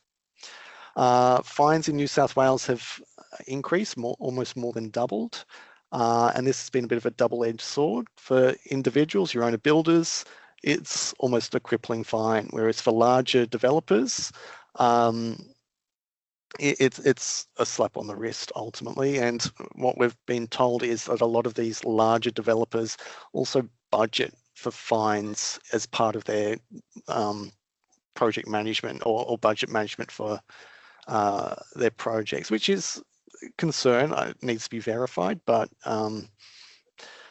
the other thing is a lot of the fines aren't supported or upheld. So some of our members have reported that their internal legal counsel hasn't supported fines when they've been challenged and they've been allowed to be let go. And those that do make it to court in some jurisdictions have been downgraded often to the levels of the previous fine amount, with comments from the judges being to the effect of sediment pollution is not a significant issue, and that's something we'd like to see addressed. But also there's issues of council capacity. So a lot of those that participate in our blitzes don't actively monitor and run education campaigns around erosion and sediment control compliance. The blitzes are the only days they are active in following this up. They are reactive, so when they get a complaint from a member of the public through their customer service portals, they'll respond to those. But ultimately, it's not an active campaign. So that is a challenge, and I think part of the challenge for us, or the role of our organisation, is to help, I guess, build the business case and show the need for compliance, and that if revenue is to be drawn from fines, it could fund an active compliance campaign. A big thing we are targeting with our campaign is behaviour change. So because we have the recreational outcome of water quality as part of our Living River initiative, we're tying it back to when educating on site that the pollution impacts things like swimming, fishing and boating, something that is popular throughout the community, but also within the building community. We're trying to shifting the role of builders and compliance to that more of stewardship, highlighting that builders have a role in protecting waterways. It's not just this is something you have to do, it's something you can be proud of. And that, you know, they have these clear downstream impacts on the community. It's not just washing into a drain and then disappears, that there are these further impacts. And I think that's not something that's well understood, and it's important to highlight. We're also seeing an increase in professional pride. There are a number of larger developers who are seeing an increased role of good site management as being part of their reputation, and not just about avoiding risk of fines, but also just being a quality builder, that they're sustainable, they have green messaging around their business as a way of differentiating themselves from the competition. So that's an interesting approach, and something that's increasing. There are a few good examples of that in the market. So at the 10-year mark, we're kind of reflecting on the campaign and looking at what to do differently, what to do better. And we're in the process of developing a discussion paper on erosion sediment control governance, taking some of the learnings and observations from the campaign to try and affect change within the industry and within government. There are a few areas in particular that we'd like to focus on, particularly working with the New South Wales government agencies on compliance for major developments, because complying and state significant development are almost a black box, particularly where private certifiers are involved. We don't get a lot of reporting on compliance rates in those forms of development, which is a concern. And as we saw from Catherine's slides, those larger scale developments, particularly in the major growth centres and new release areas where it's either greenfield or brownfield development, requirements for erosion sediment control don't occur at the demolition phase or the major earthworks phase. They only come in, at least in New South Wales, at the construction phase. So you have this period where sites are fallow and not being managed, and that needs to be addressed. We are seeing a lot of gaps in data collection reporting, particularly on the cost of sediment pollution. We know from our work in targeting improvements in stormwater infrastructure management, that there isn't a lot of data collected about what is being removed in what volumes and the types of pollutants, and we'd like to see that improve so we can actually explain to decision makers within councils, particularly those that don't have an appetite for compliance initiatives, to say, well, it's actually costing your organisation, your ratepayers, X million dollars in a given period to remove this material. Wouldn't you prefer to spend that on the compliance and community initiatives or new infrastructure or whatever it is that is the main selling point for those councils.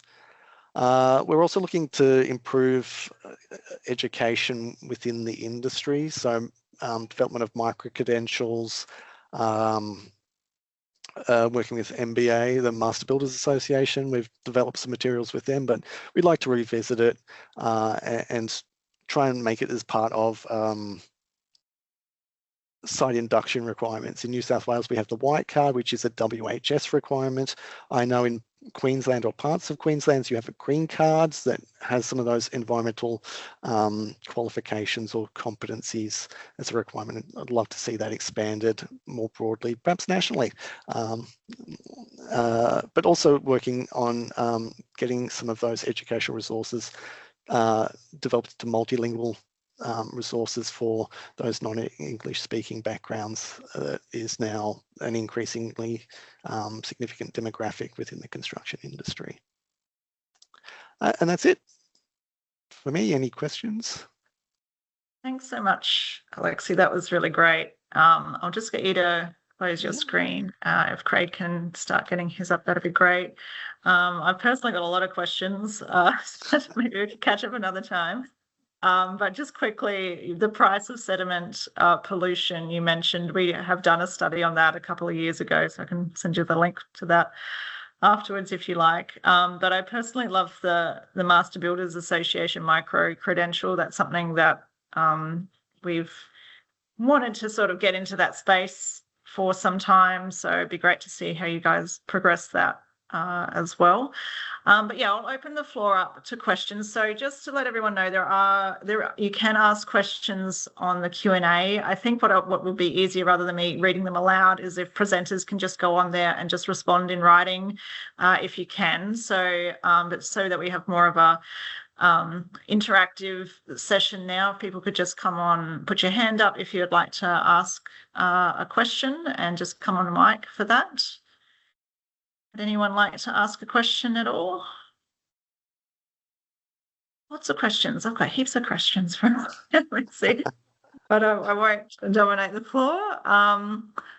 Craig, how are you going with yours? We've got a bit of a blank screen. I don't know if it's just my screen. Can anyone else see? I can see Craig's. You can. Yep. All right, must be mine. That's okay. Yeah, no, mine's, yeah, that was my thing. So, all right. Well, if we don't have any further questions for Alexi, again, if you have some questions, you can put them in the Q&A and people can respond directly. And if we've got a bit of time afterwards, we can circle back to any of those questions as well. But for now, I'd like to introduce Craig, who's Manager of Land Development in the City of Wanneroo. Sorry, apologise, Craig, if I didn't pronounce that correctly, but in Western Australia. Cool. This presentation he's about to share is on his learnings from a Western Australian local government regarding how to influence the land development system to improve sediment management practices. We have done a little bit of work in Western Australia recently, and it's very interesting, very different climate and soils and legislative structure. So yeah, good to hear from different perspectives and different locations throughout Australia today. So yeah, take it away, Craig. Thanks very much. Thanks, Karen. And yeah, it's a great opportunity to share what the City of Wanneroo has achieved over the last 3 years. We've certainly had some challenges in relation to sand drift, and we've certainly learnt a lot over that period. So in relation to City of Wanneroo, for those of you on the East Coast who aren't familiar with where we're located, we are a growth council 25 kilometres north of Perth. We extend from Kandoola in the south to Two Rocks in the north. And we've got roughly a 686 square kilometre area, which is, I think it makes us the second largest local government in the Perth metro area.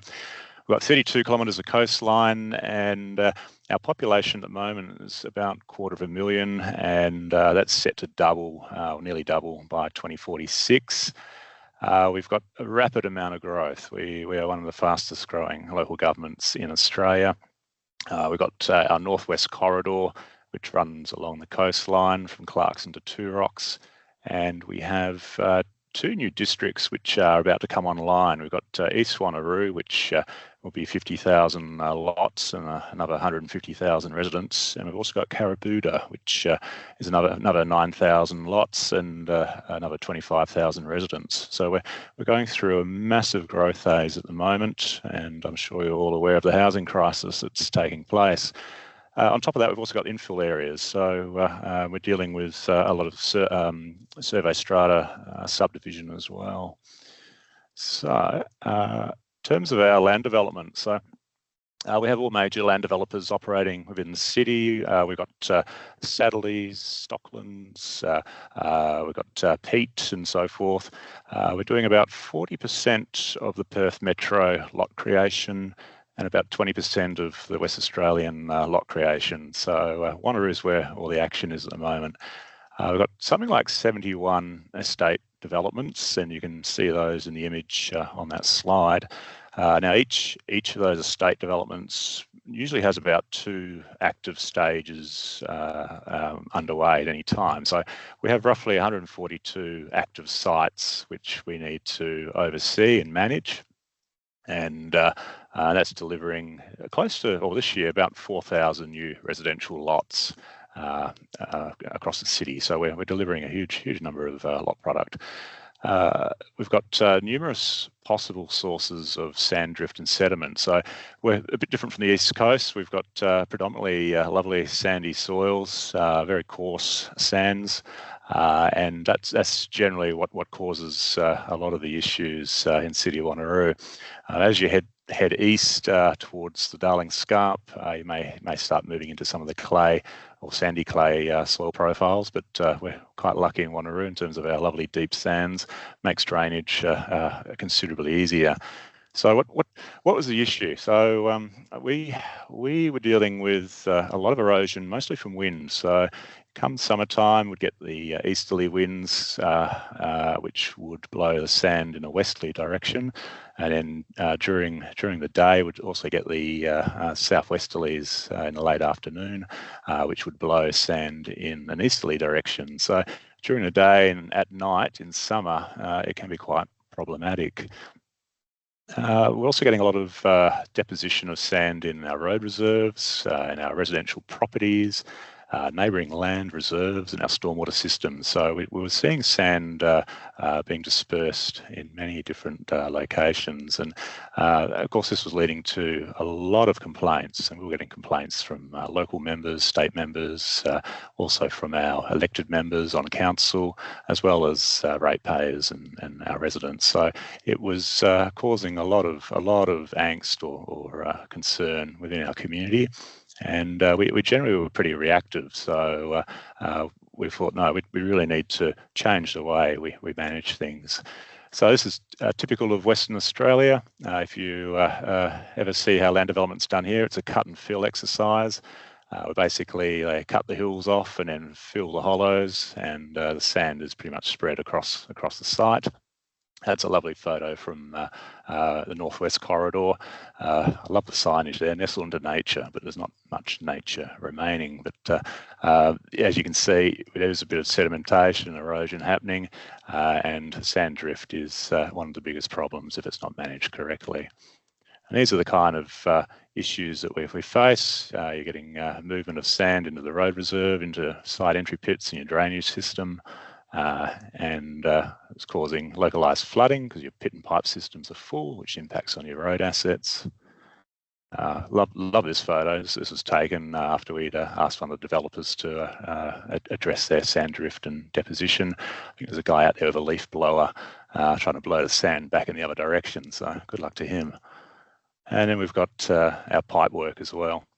And this is a great example of what happens if you don't control your sand. It just fills the pit and pipe system, drainage system in our subdivisions, and ducting all of that comes at an extremely expensive cost. So there's tons of material potentially that can end up in that system, and then you're having to spend a lot to try and remove it. And same with impact on residents. So, backyards getting filled with sand, people's swimming pools being impacted. It leads to a lot of community complaints. So the challenge, and this was touched on by some of the previous speakers, scale is very important. So in terms of subdivision, I guess you're looking at the large scale where you're dealing with bulk earthworks being dealt with through subdivision process. So typically subdivision is supervised by a city engineer. So you might have a subdivision engineer or a land development engineer, and they'll be overseeing those works. However, if bulk earthworks is done through a separate process, it can be done through a DA, not through subdivision. Those works are unsupervised, so there's no subdivision engineer overseeing that. So that is a bit of a loophole, and we have tried to address that at City of Wanneroo. There's also, the ongoing civil construction. So once you move from bulk earthworks into subdivision construction, you're dealing with roads, drainage and lot creation. That too can generate dust and sand drift and sedimentation. So that's another scale which we work very closely on. And then there's also your small scale infill subdivision. So there's a lot of survey strata subdivision happening in our brownfields areas and individual development sites, particularly commercial and industrial development. And then at the lower end of the scale, you've got individual home build sites, which are also very challenging to manage. So every year, come summertime, we'd have this pre-Christmas kind of panic. So each November, December, our land development engineers would pull together a list of active sites and would send that to our compliance team for summer compliance. And it was quite challenging for our compliance officers. Some subdivision stages would be finishing up, other new stages would be commencing, and so that list of sites would quite quickly become out of date. Our poor compliance officers had difficulty matching sites with relevant stage names, who the site contacts were, what the relevant dust management plans were for those sites, and it was very, very difficult for those officers. There's also the sites being undertaken, bulk earthworks being undertaken through a DA process. There's no site compound, there's no site office, and there's no supervision by a city engineer. So when bulk earthworks are done that way, that's a potential gap, and we're finding that there were sites where there was, no city oversight, and our compliance team weren't aware of them. And you've got the further challenge of no road names. So when you're out on a new subdivision site, it's very hard to get your bearings. There's no street names necessarily, and the compliance officers really didn't know what they were looking at and didn't know quite where they were. So we'd assume the fetal position every year. It was a time of year which we all kind of dreaded. I was like, no, we need to change the way we operated. So what was needed? So we looked at doing a proactive sand drift inspection program. So in 2023-24, we engaged a sand drift compliance officer. So we set up a new role. It was a full-time position, and that role was a dedicated resource to oversee all of the construction sites. So back in 2023-24, we had something like 30 or 40 major subdivisions. And we worked with the Urban Development Institute of Australia, WA branch, and also with the developers, and advised them of the new officer and the new approach that we were going to be taking in terms of sand drift management and erosion sediment control. And we established new management procedures, and we also set up an internal process where the subdivision engineers from my team would notify the compliance officers every time a new approval was issued. So every time we issued a new civil engineering design drawing approval or bulk earthworks approval through the planning team, that approval would be sent to our compliance team through a dedicated email, and they would be given a copy of the approval along with the design drawings and the location. So they knew exactly what sites were starting up, and as part of that process would pair up the sand drift compliance officer with the relevant land development engineer, and they would attend the startup meetings and form that relationship with the site superintendent and contractors.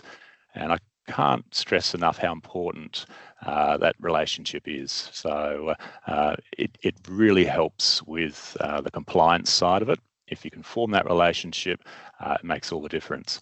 And in this current financial year, so 2025-26, that Sandrift Compliance Officer resource was, I guess, wound up in a way, and we reallocated those roles and responsibilities across 10 compliance officers. And each of those compliance officers was assigned a locality. So it got to the point where we had so many construction sites, so about 140 odd sites across 71 major land subdivision projects.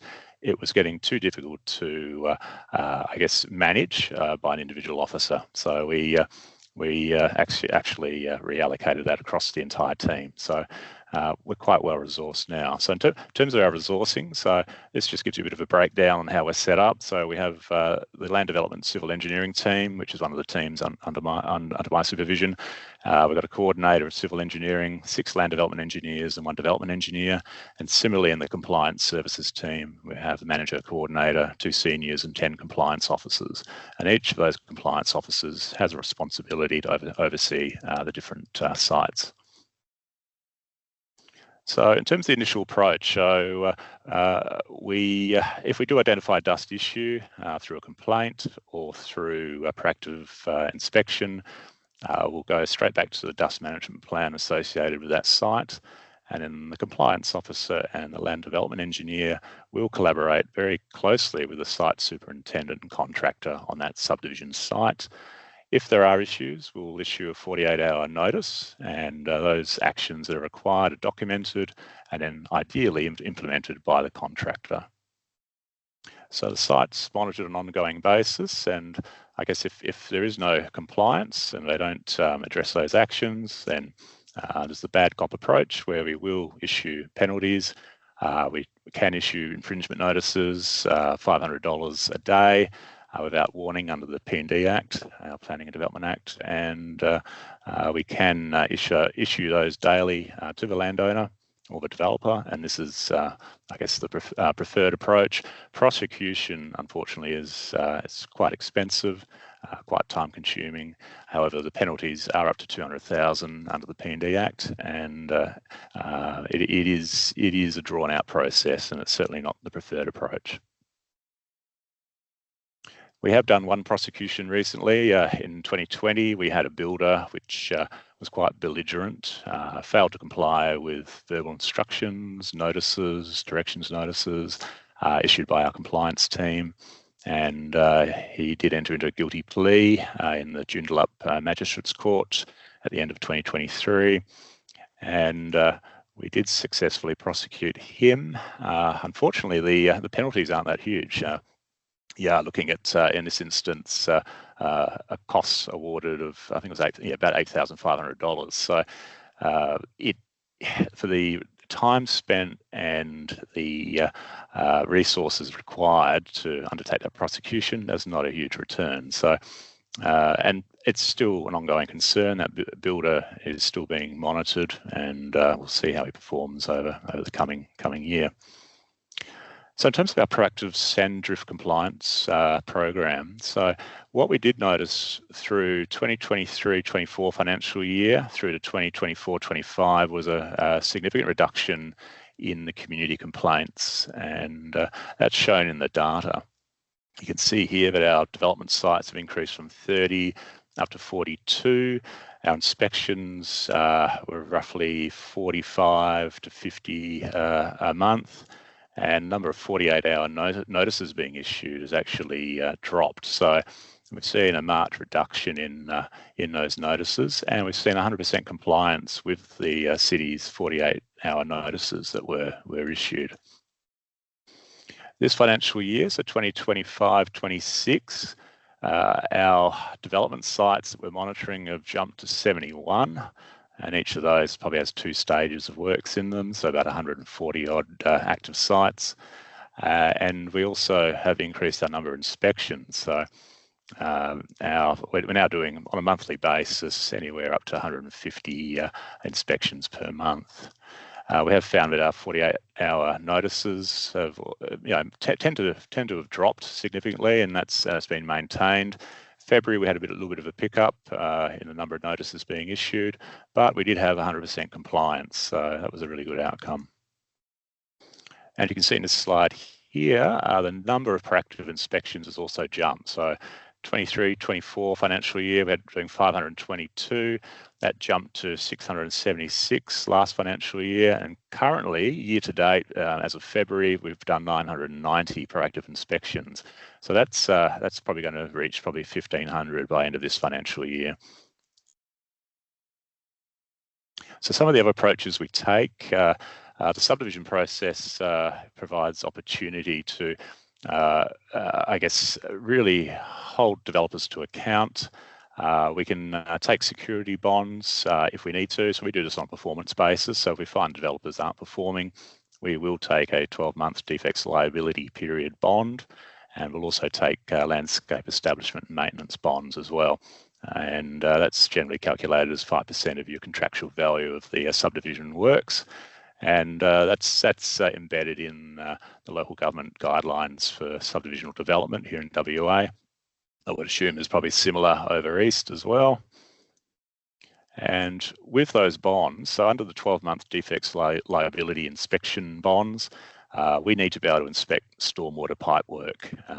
So our city engineers need to be able to get in there, check the pipe work at the end of that 12-month defects period, and we need to be able to see that pipe work in pits. And if it's not clear as sediment, then the developer will be required to adduct all of that. And if they wish to avoid that cost, then they need to put suitable structural controls in place as part of their subdivision. So that's one mechanism. There's also the landscape handover inspections as well. So if water-sensitive urban design assets are damaged or smothered in sand, the developer will need to maintain that or re-establish those assets as well. And if the developer fails to do any of that, then we'll call those security bonds in and put that money towards rectification. So in terms of the business case, and it was a question I think that was asked early on, was the difficulty in trying to justify having a dedicated resource. So just a couple of slides just to outline how we justified bringing on a dedicated position, which we've now put across the whole team. But you really need to look at, I guess, officer time. So we were dealing with a huge number of complaints from MPs, the mayor, councillors, residents, and that was chewing up officer time. There's time spent attending site and liaising with the contractors and the site superintendent. And then there's the follow-up with complainants as well. And then there's also the costs associated with your legal proceedings. So any state administrative tribunal proceedings or the magistrates court, that has a cost associated with it, as well as communication back to your councillors and doing administration of all the above. So if you are trying to do a business case, there's some of the cost considerations that you might want to consider as part of that. Similarly, the asset repair, maintenance and renewal costs. So the costs associated with cleaning your stormwater pit and pipe system, your gross pollutant traps. There's your vehicle costs, your jetting costs, reduction of pit and pipe systems, and also doing removal and disposal of any debris or any of your sediment, as well as doing follow-up pipe inspection, CCTV. That in itself can be very expensive and a cost that can be avoided if you have suitable controls in place at the very beginning. There's also the renewal costs of any landscaping or wooded assets, reprofiling and re-establishment of vegetation, as well as environmental impact on natural areas, so your bushland and wetlands and the restoration of that, which can be very costly. And that's going to be a big issue for us as we move into East Wanneroo as a new development front. We've got a lot of natural bushland and wetland areas. We've got Bankshire woodland, which is an EPBC Act vegetation type that needs retaining and protecting. And we've got some beautiful wetland systems that also need protecting as well. So control of sand drift and sediment is going to be paramount in those areas, and we need to be resourced appropriately. The other thing to consider is traffic management costs as well. So if you are going to do sediment removal and deduction and so forth, there's a need for traffic management, which can cost up to $2,000 a day in terms of on-site crews. there's the costs associated with traffic management plan preparation, design and notifications, and the level of complexity can also get quite substantial as well if you're dealing with areas where there's, I guess, higher order roads and I guess there's challenges around managing traffic in those areas if you are going to do works. The revenue considerations, well, for infringements are generally quite negligible, especially if you're doing 48-hour notices and being proactive and educating your contractors and so forth. And prosecutions, well, the penalties and awarded costs can be considered. However, it's a resource intensive and kind of process, and probably best to avoid that if you can. But I guess the take-home message is, look, cost mitigation does justify a dedicated sand drift or sediment compliance officer, or making sure that you have an adequately resourced compliance team as well. So we've found this to be, I guess, very effective in managing the sand drift across the City of Wanneroo. We're certainly ramping up our proactive compliance program this year, and yeah, happy to take any questions on that. Fantastic. Thanks very much, Craig. Yeah, I think it just re-emphasises, a lot of the things that we all advocate for, which is the need for having that proactive site inspections, having that dedicated officer, working across the whole local government area, and the importance of building relationships through pre-site meetings, proactive site inspections. So yeah, it's great to have that re-emphasised. And I wanted to have a quick comment about the fines. Similar problems in Western Australia and in New South Wales, that the fines are perhaps, and in Queensland as well, the fines are a bit high on the high end for builders, and therefore we often get them being challenged in court, and perhaps not high enough for development sites. From what we hear, stop works is quite an effective tool for those large-scale development sites. It costs them quite a lot to stop works and fix up the problem. So interested to hear if that's been tried in New South Wales or Western Australia as an alternative to doing fines. Yeah, and another quick comment was, I think the data collection that you've got is great as well. It can really help to demonstrate the change, and it'd be great to see, local governments doing that in general. So anyway, I guess there were just a couple of comments. I'll pass over to some questions now. Sandra, I think you've got your hand up first. Did you have a question for Craig? Yeah, thanks. Hi, Craig. Sandra from the City of Armidale. I was just wondering, you said you established a new management procedure. What was that like in terms of establishing, and what sort of things do you have in it? Yeah, thanks, Sandra. Good question. The management procedure was a corporate management procedure, so it was how we manage the process internally. So what was the, I guess, procedural processes between the land development team, which has the civil engineers or subdivision engineers in it, and how they would liaise and operate with the compliance officers or the sand drift compliance officer at the time, and what the process is for managing approvals that are issued, how that's communicated, what information is provided to the compliance team, and then what is the roles and responsibilities of the subdivision engineers, the compliance officers, and how they, I guess, work together and collaborate. So that's what the management procedure was focused on, and also how the approvals are sent through to the compliance officers, so they're kept in the loop in terms of what new subdivision sites are, I guess, in terms of civil works have been approved, what bulk earthwork drawings have been issued, and our town planning team, so our approval services team, would also send through any bulk earthworks issued under a development approval. So if it's not done through the subdivision process, it's done through a DA. They would forward a copy of that DA through to the compliance officers, and then that would go on their register, and then that way they can track what approvals have been issued, what sites are becoming active. And so the procedure just worked through the detail and mechanics of that, and it's set up the internal framework for managing such a large number of sites. Oh, excellent, thanks. And just quickly, did it include an auditing process of the sites? Yes, yeah. So it touches on who's responsible, who attends site.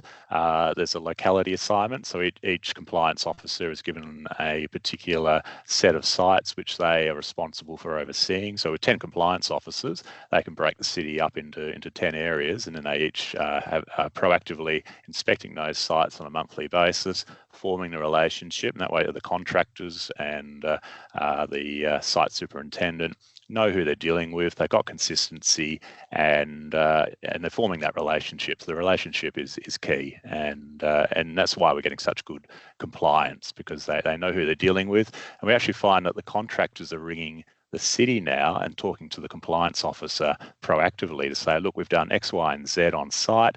Are you happy with that? Because they're absolutely terrified if someone's coming out to actually inspect. They are actually ringing now to actually say, look, this is what we're doing, and we're being proactive, because they want to avoid, 48-hour notices and potential infringements. So it works quite well. That's great learnings. Thanks, Craig. We've probably got a little bit of time. We're sort of right on time now, but we'll just go a bit over for anyone who wants to hang around and ask a couple more questions. Dan Evans has got his hand up. Dan, did you want to ask a question? Thanks, Karen, and thanks, Craig, for running through those kind of challenges and how you're solving them. It's really interesting. I'm just wondering, I'm focusing on that prosecution again, but do you find that the reputational damage and kind of social license to operate is an important factor for the contractors that you're dealing with out on site? And is there a mechanism to think about future success for contractors to bid for work and linking that to environmental performance? Yeah, in terms of bidding for work, we I guess we're not involved in that. It's the developer and their contractor, so we don't tend to get involved in that contractual process. However, reputation, I guess, does play a part. The builder which we prosecuted, that example which I showed, that was quite unique. He was extremely belligerent and would not listen to any direction notices or any direction issued by the city to manage sand drift. And his sand drift was impacting on the neighbouring property. So their swimming pool was getting filled with sand on a daily basis. Their courtyard was covered in sand. It was impacting on their windows and gutters and so forth, and the builder just had no care in the world. So that's why we went down the prosecution route with that particular builder. Generally, your contractors on your large-scale greenfield sites are quite responsive. There is that reputation which they want to maintain. They don't want their, client, the developer, to, be impacted by their work. So if we're issuing fines, it's going to the developer and the landowner, not to the contractor. So the developer will be very quick to pass those costs on to the contractor. So there's a bit of a reputation issue there, and I think the better they perform, then the more likely they are to get work again. So and we've got that strong working relationship with the developers. So we do quarterly or bi-monthly meetings with them. Sand drift is always on the agenda. So we're in regular communication with the big players, and they're aware of their performance or lack of in some instances. But generally, we've found they've been very responsive, and we did have a bit of pushback from the sector to start with, but with good communication engagement, they're all on board now, and they know what to expect from the city. So it's making sure expectations are set from the beginning. So yeah. Thanks. Thanks, Craig. There is another question online which I'm curious about as well. It's about basically how the positions were created. Are they new positions, or are they existing officer positions that are being converted? We work with very big local governments who've got resources and have had good success in having dedicated ESC compliance officers, but we also work with smaller regional local governments who don't necessarily feel that they have the resources to put on an ESC person, and they're always after sort of tips and tricks on how to advocate internally for that resource. So just great to hear your experience with that. I guess from Wanneroo's perspective, we I guess got a dedicated resource from the beginning. So it was a dedicated SANDRIFT compliance officer to really form the relationships and focus on the SANDRIFT matters. So it was a full-time role, but it became too overwhelming because of the amount of land development happening. We had to basically dissolve that role and embed it into the other compliance officers, which were already in existence. So we've spread it across the team. We increased from 9 compliance officers up to 10. So the FTE count was maintained the same, but we've spread that role across just to make it sustainable. There's no way one officer can deal with 71 odd master planned estates being rolled out across the city. So that worked really well. There's been training for the compliance officers. The systems have been set up. The locality assignment works really well. And that's an approach which has meant that we could actually increase our proactive compliance this year. So we've jumped from about 400 or 500 inspections up to 1,500 this financial year. So it's made all the difference. So what was the other part of that question? Well, actually, I guess a follow-up comment is, how have you gone with changing the behaviour of those compliance officers to get them to look at ESC? So that's another barrier that we often come across, is that these regional local governments in particular have got compliance officers who could look at ESC, but they often are looking at so many other things. They don't feel like ESC is a top priority.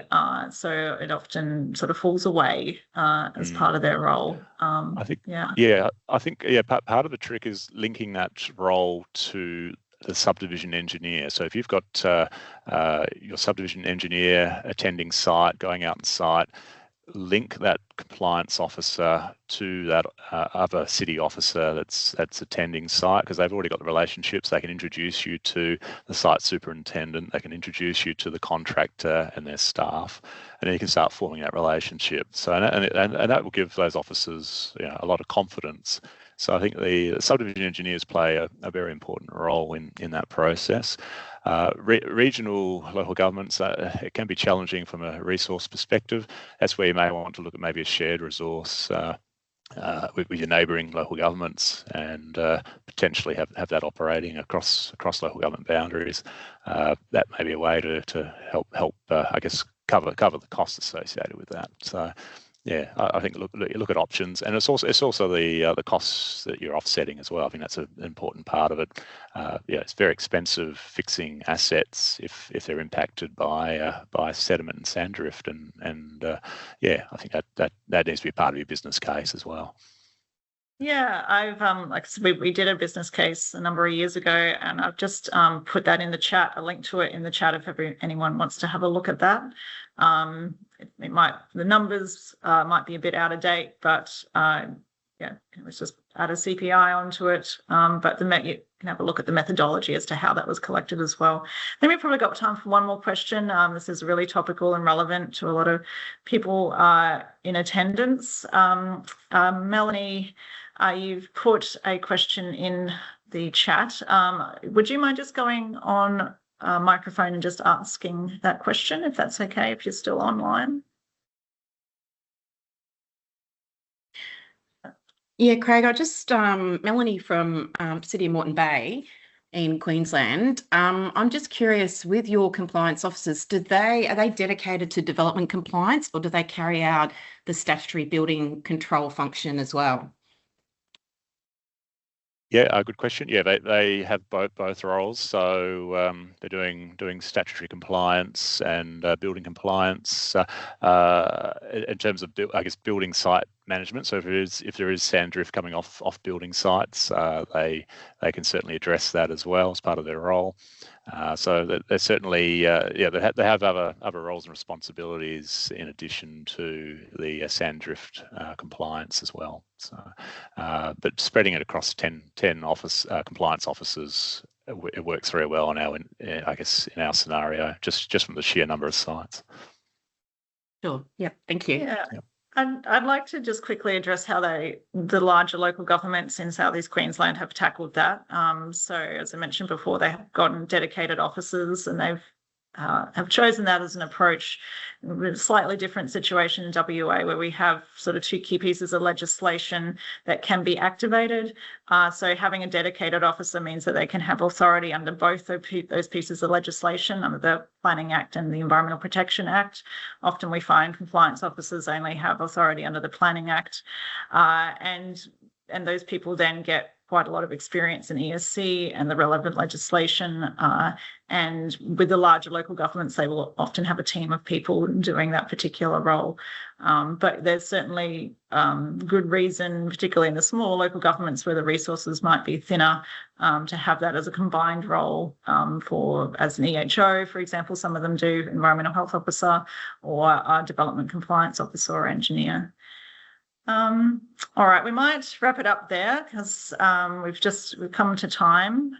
I just wanted to thank our presenters again for volunteering their time today to share their knowledge and experiences with erosion sediment control. I've certainly learnt a lot from it, and I hope everyone in attendance has as well.